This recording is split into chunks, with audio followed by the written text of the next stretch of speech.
সীমানা পেরিয়ে রিসোর্টের বেশ কিছু রুম রয়েছে। এর মধ্যে কয়েকটা রুম হলো গগন ছোঁয়া, সি ভিউ দোতলায় যে রুমগুলো, এই গগন ছোঁয়া রুমগুলোর আমি একটা রুম দেখছি।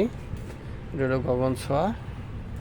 এই রুমে ডাবল বেড, দুইটা বেড, এই একটা বেড, মাঝখানে হলো সোফা বা বিশাল জায়গা খালি, তারপরে হচ্ছে আরেকটা বেড, এখানে ড্রেসিং টেবিল, আলনা, তারপরে এটা হচ্ছে বাথরুম, এই যে বিশাল বড় বাথরুম, আর এদিক থেকে হলো বারান্দা, একবারে বিচ, ক্লিয়ার দেখা যায় পশ্চিম বিচ। সূর্যটার জন্য তাকানো যায় না, এই জাস্ট সূর্য। এই হলো বিচের অবস্থাটা এরকম।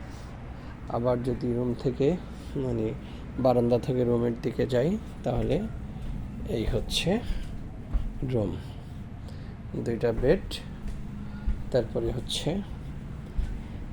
এই বের হওয়ার রাস্তা, এই হলো ঢোকার গলি। আমি এখান থেকে যদি বের হই, এ হচ্ছে সিঁড়ি দিয়ে নেমে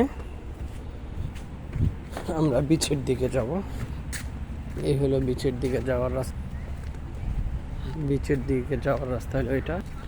রুম থেকে হাঁটতে হাঁটতে বিচের গেটে চলে আসলাম।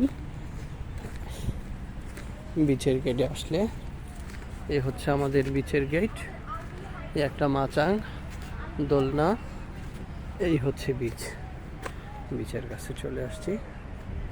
এই হলো আর রিসর্টের